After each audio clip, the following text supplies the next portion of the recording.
अच्छा बाबूजी, सबसे पहले अपना जज महोदय लोग के हम प्रणाम करतनी, साथ ही साथ अपना देशभक्त के भी प्रणाम करतनी।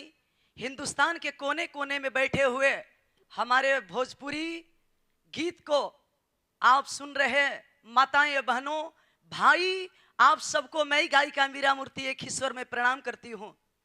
4 लाइन उन वीरों के लिए मैं आपके बीच में भूमिका के माध्यम से सुनाने जा रही हूँ। जैसे अब्दुल हमीद, सुभाष चंद्र बोस, अशफाक अहमद, तमाम वीर इस मिट्टी के लिए शहीद हो गए। हंसते हंसते फांसी के फंदे को चूम लिए। तो मैं याद दिलाना चाहूंगी इन वीरों को अपने भूमिका के माध्यम से।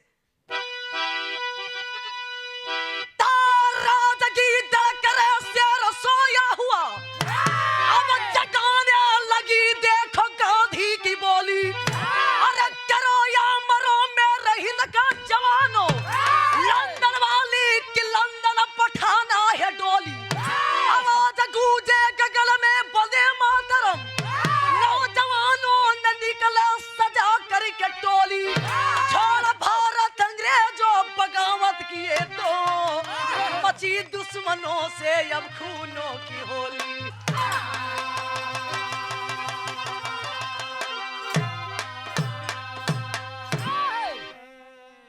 बाबूजी, रउआ सबके बीच में हम उस समय के कहानी सुनावे चलतनी जौना समय हमारी देश गुलाम रहल। हमारी भारत माँ गुलामी की जंजीरों में जकड़ी हुई कराह रही थी। बाबूजी, 7 अगस्त 1942 की कहानी बा। गांधी जी ने हर एक घर में जा करके नौजवानों को जगाने का काम करते हैं। आवाज दिया, नौजवानों जग जाओ, बहुत हम सो चुके, अब सोने का वक्त नहीं है। कब तक इस गुलामी की बेड़ियों में बांधे रहेंगे? मुझे आजादी चाहिए, आजादी चाहिए। इस वतन पे केवल मेरा ही हक है। अगर कोई आएगा तो मैं ये बर्दाश्त नहीं करूंगा। गांधी जी की बातें सुन करके जितने हमारे देश के नौजवान हैं हाथ में तिरंगा उठा लिए और बगावत करने के लिए तैयार हो गए। बिरहा के अंदर गजल दिहल गई मास्टर, कौनो शराबी के पिए के दावत मिल गई बा, ऐसन तैसन दारू ना, वह नूरे दरबार की दावत मिली है। वह खुशी में झूम उठता है और इशारा कर रहा है क्या कि यार मुझे पीने, यार मुझे पीने की दावती है यारो, कि मुझे पीने की दावती है यारो, चांद पर बैठ कर हम पिएंगे। बिरहा के अंदर भाव दिहल गई का कि आजू गर जा, कि आजू गर जा हे भारत के वासी, कि आजू गर जा हे भारत के वासी, हाथ में ले तिरंगा चला जाओ,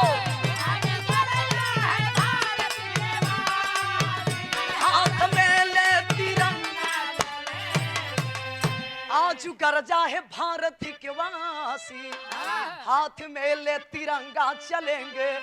क्या है कसौटी, क्या है कसौटी, अरे हमारी बपोट, पैर पीछे कभी हटेगा,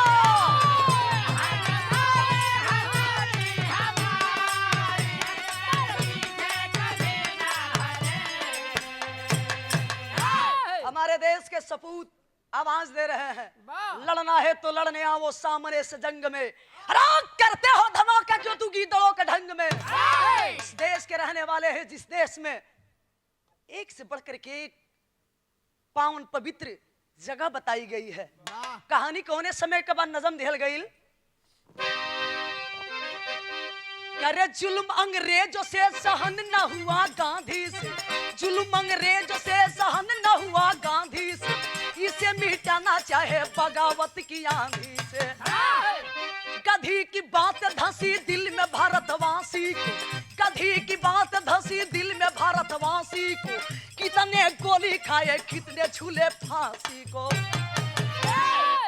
बाबूजी, 7 अगस्त 1942 के घटना बा। ई घटना बिहार के अंदर जौन पटना राजधानी बतावल गई, वही पटना के बा। ए बाबू, गांधी जी के बतिया सुन करके जितना नौजवान हवन आपन आपन जौन बा घर से एकदम निकल के देश के प्रति आगे बढ़े लगलन। आ जब आगे बढ़े लगलन तो नतीजा निकलल का, एक लाइन गीत लग गई।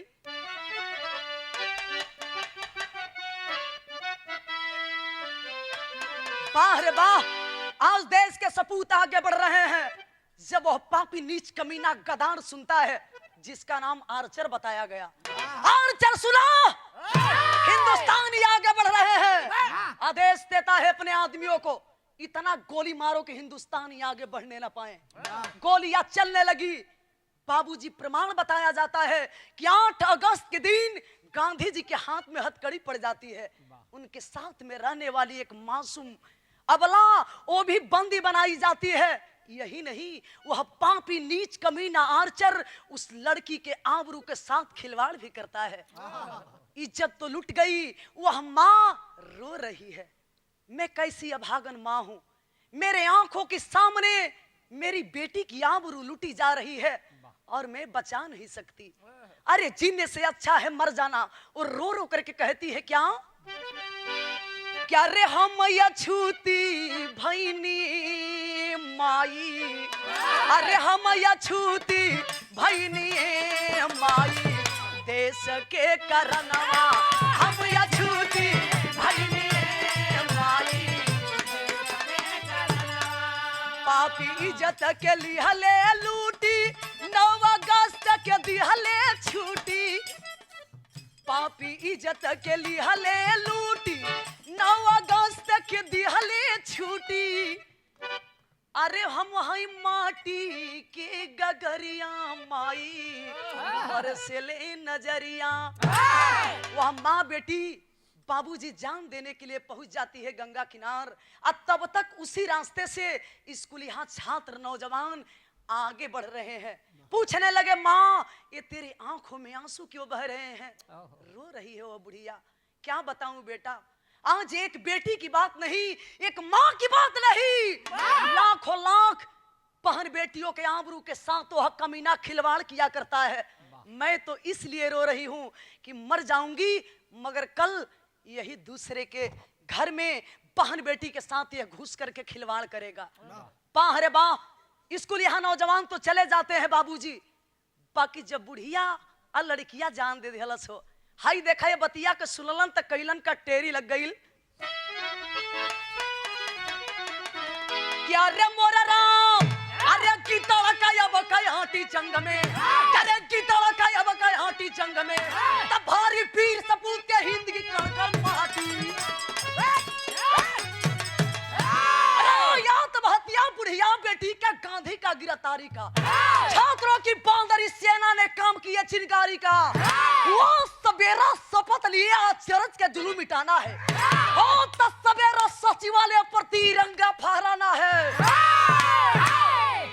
कसम खाता हूँ, एक बहन की बात नहीं, एक माँ की बात नहीं, धरती माँ का कसम, जब तक जाकर के पटना सचिवालय पर तिरंगा नहीं फहराऊंगा, इस शरीर के अंदर अन्न तयन पानी ना जाए। हाथ में तिरंगा लेकर के हमारे देश के नौजवान आगे बढ़ते हैं। जब पपिया अरचरवा सुनलस तो कैलस का एक लाइन गीत लग गई। बाह रे बाह, कबो कबो पुरानो चीज बड़ा मजा देला मास्टर। हाई देखा कौन लड़की कहले रहल का, क्या रड्डेरावा डाली दये सिपहिया राजा हमारे आंगना। ए बाबू, बाकी हाई देखा देश के नौजवान कहत हवन का, गरज पापी छात्र तोरे, अरे गरज पापी छात्र तोरे, अरे गोली का करी भैया, गोली का करी साथी, अवाले पर तिरंगावा आंसू बहारी साथी, अवाले पर तिरंगावा। वह पापी नीच कमीना गदार आर्चर आदेश देता है, आगे मत बढ़ो, इतनी गोली मारेंगे कि वापस लौट करके चले जाओगे। हमारे देश के सपूत इशारा करते हैं, गोली चलाना जानते हो, गोली चलाओ, हम हिंदुस्तानी सीने में गोली खाने के लिए तैयार हैं। जब वह सुना तो करता है क्या, चौलरिया लग गई।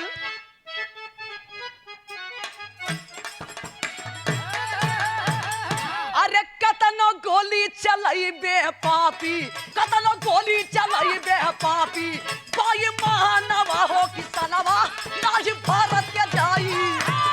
जो बहादुर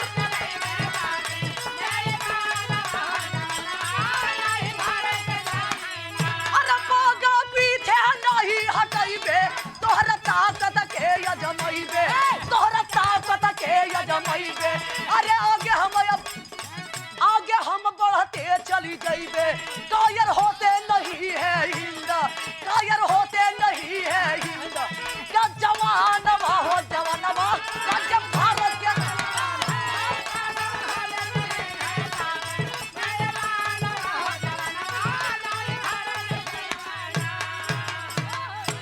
बाबूजी वह नीच कमीना आर्चर निशाना लगाता है, एक एक नौजवानों के सीने में गोली उतारता गया, मगर बाहर हमारे देश के सपूत सीने में गोली खा रहे हैं मगर कदम को पीछे नहीं हटा रहे हैं।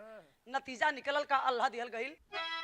क्या लहोल कर जदार नहीं हिंद की धरतिया, अरे जननी के दूधवा के करजा चुकाए, अरे जननी के दूधवा के कर,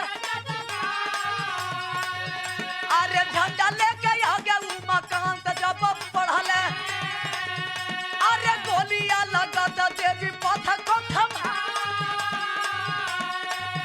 अरे छात्र वीरवन के अब कसम धरा के, अरे झुके ना तिरंगा भले जाइए बच्चा।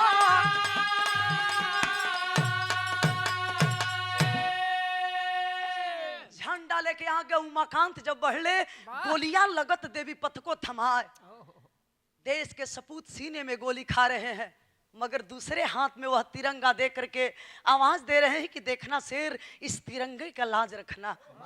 एक नौजवान नहीं, दो नौजवान नहीं, बल्कि 6 नौजवान जब गोली खा करके इस धरती माँ के आंचल में सो जाते हैं बाबू, 7वां नौजवान पकड़ता है तिरंगा और आगे बढ़ता गया, बढ़ता गया, बढ़ता गया, बढ़ता गया। जब पटना सचिवालय की तरफ गया बाबू, वो आर्चर की नजर पड़ी कि हिंदुस्तानी शेर तो तिरंगा फहराने के लिए एकदम पांव रखने ही वाला है। निशाना लगाया, वह कमीना इतनी गोली मरलस, इतनी गोली मरलस ये बाबू, हमारे देश के सपूत धरती पर गिरने से पहले आवाज लगा रहे हैं,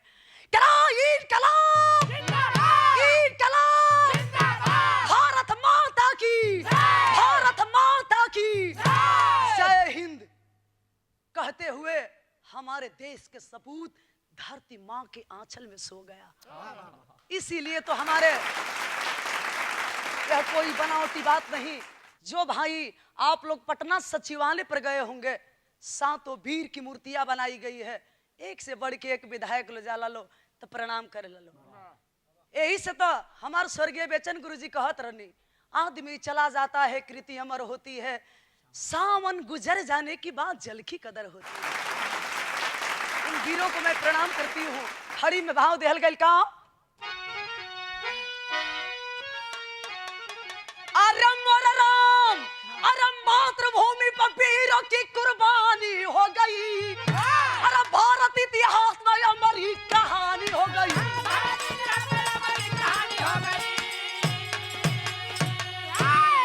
अमर शहीद के अमर प्रतिमा बना विधानसभा के द्वारे, हिंद की जनता विधायक गण करते नमस, अरे सूरज चांद जैसी निशानी हो गई, तब भारत इतिहास में अमर ही कहानी हो गई।